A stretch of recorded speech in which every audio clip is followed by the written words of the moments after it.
اچھا آپ prime minister صاحب، جی جی جی، یہ جو ڈونیشن کی بات ہو رہی ہے تو میں کچھ اسی طرف آؤں گا. رمضان کا مہینہ بھی بہت قریب ہے تو اس میں لوگ زکوٰۃ بھی دیتے ہیں.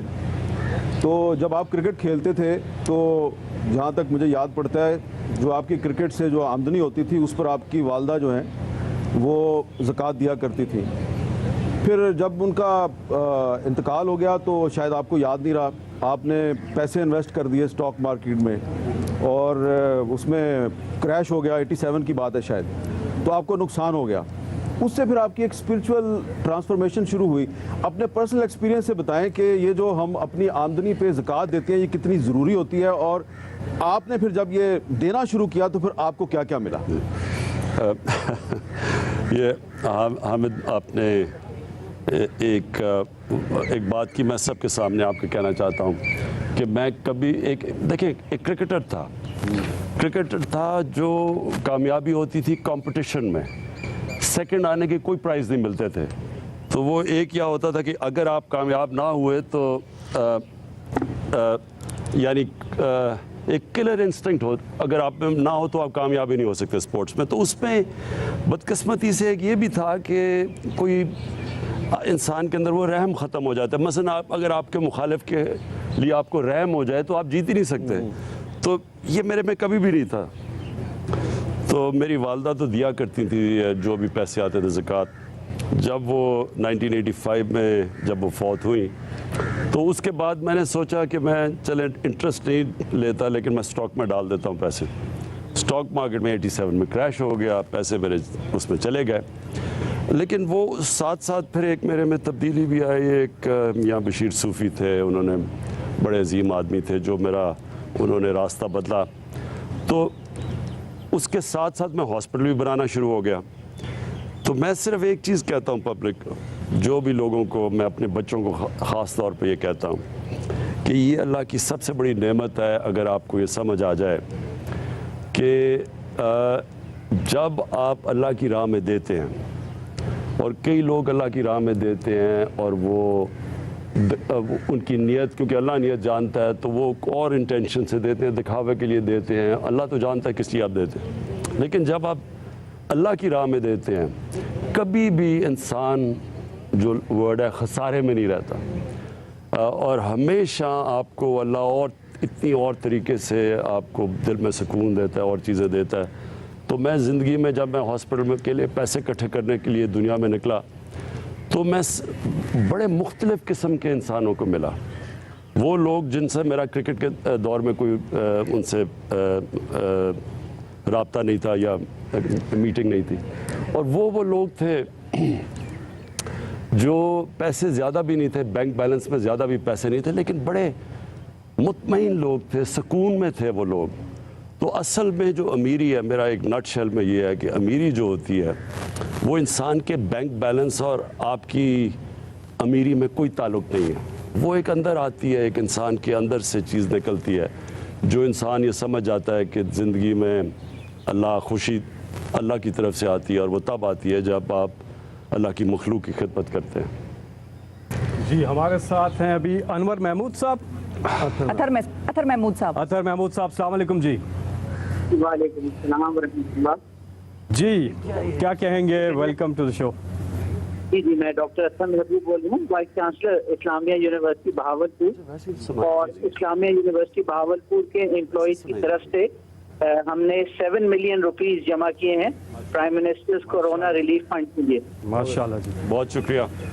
7 ملین یونیورسٹی کی طرف سے آیا جی 7 ملین. بہت بہت شکریہ. اکاؤنٹ نمبر آپ کی اسکرین پہ آ رہا ہے 4162786786 نیشنل بینک کا. اس کے ساتھ ساتھ جو اوورسیز پاکستانیز ہیں وہ اوورسیز پاکستانیز کی جو ویب سائٹ ہے اس پہ جا کے بھی ڈونیٹ کر سکتے ہیں. آپ SMS سے بھی ڈونیٹ کر سکتے ہیں. آپ فنڈ لکھ کر میسج کریں 6677 پر تو 20 روپے فی SMS جو ہے وہ اس اکاؤنٹ میں آ جائے گا. اور اس کے ساتھ ساتھ باقی جو آپ ایزی پیسہ سے بھی جیز کیش کے تھرو بھی آپ اس فنڈ میں کنٹریبیوٹ کر سکتے ہیں. جی کامران چاچا. ایک چیز میں آپ سے جاننا چاہتا ہوں. شوکت خانم بہت بڑا تحفہ ہے پاکستانی قوم کے لیے، اور اس شوکت خانم کے لیے پاکستانی قوم نے عمران خان پہ اعتبار کیا تھا بنا، اور ہر سال آپ 7-8 ارب روپیہ ابھی بھی آپ کو یا 10 ارب روپیہ مل رہا ہے. اب تو اس کی برانچز بھی اور بن گئی. یہ اسکیل اس سے بہت بڑا ہے، اور اسکیل اتنا بڑا ہے کہ اس کے لیے عمران خان کو اس کی اونرشپ بھی لینی ہے، قوم کو بھی موبلائز کرنا ہے، اور شاید جو اسٹیٹ ریسورسز ہیں اس کے ساتھ انٹرنیشنلی وسائل بھی چاہیے۔ ایک ایشو جو میرے ذہن میں ہے، میرا خیال یہ ہے اور میں اس کا یہاں پوچھنا چاہتا ہوں تاکہ اس میں ابہام نہیں رہ جائے، you have to take the ownership of this whole process. جو ایک پینی بھی اسپینڈ کر رہے ہیں آپ اس میں، عمران خان کو اس کی اونرشپ لینی پڑے گی۔ آپ کے بہت سے پاکستان سے باہر لوگ جو آپ کو شوکت خانم میں فنڈ کرتے رہے ساری عمر، ابھی بھی کال کر رہے ہیں، میسج کر رہے ہیں، ابھی اشرف نوابی صاحب کا میسج آ رہا تھا، آپ کو دعائیں دے رہے ہیں، اس طرح کے ہزاروں سینکڑوں لوگ ہوں گے، وہ آپ پہ تو بھروسہ کریں گے، لیکن ایک سوال برقرار ہے جس کو آپ کو ایڈریس کرنا ہے کہ ٹرانسپیرنٹلی اسپینڈ ہو، پیسہ آئے گا، آپ کی اپیل پہ بھی آئے گا، لوگ پاکستانی اپنے بھائیوں کو بچانے کے لیے بھی دیں گے، کہ قوم ویسی بہت چیریٹی کرتی ہے انڈیویجولی، لیکن یہاں آرگنائز وے میں اس کو اسپینڈ کرنے کی ضرورت ہے۔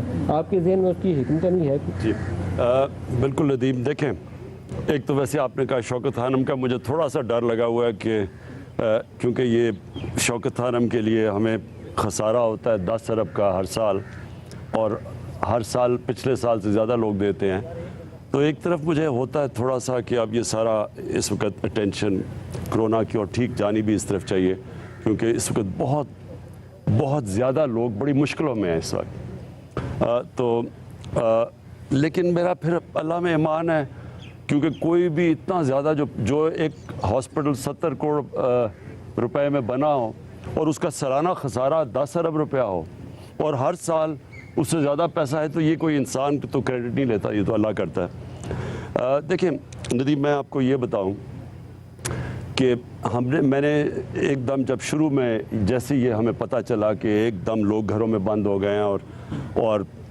جو دہاڑی دار ہے اور جو یہ ٹیکسی والے اور جو رکشہ والے جو آمدنی کے اوپر اپنے گھر میں بچوں کا پیٹ پالتے تھے، تو ہمیں پتہ چل گیا کہ ایک دم مشکلات میں آ گئے ہیں۔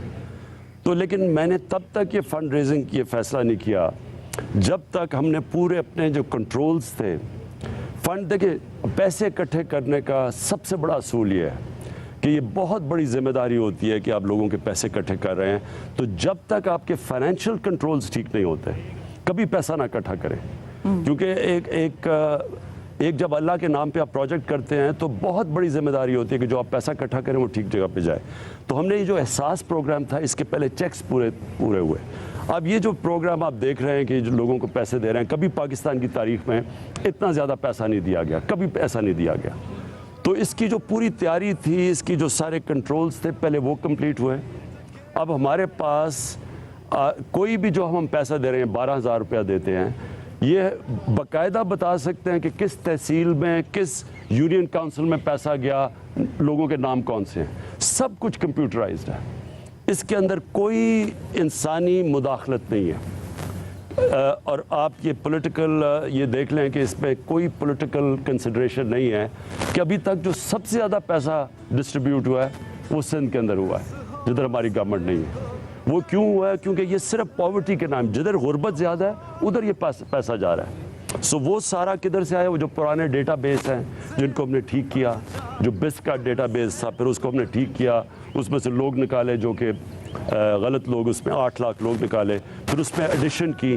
اب یہ جو لوگ ایس ایم ایس کر رہے ہیں، ہر جگہ سے لوگ ایس ایم ایس کرتے ہیں کہ جی ہمیں جو لوگ مستحق ہیں، پھر ان کو اس پورے پروسیس سے گزارتے ہیں، نادرا کے ڈیٹا بیس سے گزارتے ہیں، اور اس کے بعد جب وہ کوالیفائی کرتے ہیں تو ان کو پیسے دے رہے ہیں۔ تو ایسا کبھی بھی ٹرانسپیرنٹ پروگرام پاکستان میں نہیں ہوا۔ تو اس کے لیے اب میں پھر آگے چلتا ہوں۔ ہم نے جب اب یہ جو ایس ایم ایس سے لوگ آتے رہے، تو اب تک 13 کروڑ لوگوں نے اس کے اندر اپلائی کیا ہے۔ اب 13 کروڑ لوگوں میں اپلائی کیا ہے، یہ جب پورا پروسیس سے گزرے گا تو اس میں سے ہمیں پتہ نہیں 5 کروڑ لوگ کوالیفائی کرتے ہیں، 6 کروڑ کرتے ہیں۔ تو ابھی تک تو ہمارے پاس 1 کروڑ 20 لاکھ کے ہم نے 144 ارب روپیہ ایلوکیٹ کیا ہے، لیکن یہ آگے 1 مہینہ چلتا ہے، 2 مہینہ چلتا ہے، 6 مہینہ چلتا ہے۔ یہ تو ہمیں پتہ ہے کہ اب ہمیں کرونا کے ساتھ رہنا پڑے گا۔ کوئی آج یہ نہیں کہہ سکتا کہ یہ اگر ہم لاک ڈاؤن بھی کر دیں، بند بھی کر دیں تو پھر کرونا ختم ہو جائے گا۔ سنگاپور نے لاک ڈاؤن کیا، ان کی کرو فلیٹ ہوئی، انہوں نے کنٹرولز کھولے، پھر کرونا پھیل گیا۔ سو یہ ایک ایسی چیز ہے، نئی چیز ہے، تو لہٰذا وہ کہتے ہیں نا کہ ہمیں اس کے ساتھ اب رہنا پڑے گا. کیسے کرنا پڑے گا, رہنا پڑے گا. ایک تو یہ جو لاک ڈاؤن ہے, یہ میں اس کے اوپر بعد میں بھی بات کر لوں گا کہ لاک ڈاؤن اب سمارٹ لاک ڈاؤن کی طرف جانا پڑے گا. سمارٹ لاک ڈاؤن کا مطلب یہ ہے کہ اب ہمیں کھولنی پڑیں گی چیزیں لوگوں کے لیے. جو چھوٹی دکان ہے, یہ جو کنسٹرکشن, جو لو رسک ایریاز ہیں, یہ کھولنے پڑیں گے, کیونکہ یہ انڈیفینیٹلی اب لاک ڈاؤن ہو ہی نہیں سکتا, کیونکہ ہم اتنے زیادہ لوگوں تک پہنچ ہی نہیں سکتے جو لوگ متاثر ہیں. یعنی ہر ریسٹورنٹس میں ویٹرز, ہر جگہ لوگ متاثر ہیں. تو جو بھی گورنمنٹ کر لیں ہم اتنے نہیں پہنچ سکتے. لہٰذا یہ جو پیسہ اکٹھا کر رہے ہیں یہ ان لوگوں کی مدد کرے گا جب تک کہ لوگوں کے کاروبار, یہ جو کنسٹرکشن شروع نہیں ہوتی, تو یہ ان کو جا کے فیڈ کرے گا, یہ جو ایکسٹرا پیسہ بھی آئے گا. لیکن اس میں کدھر تک جاتا ہے آگے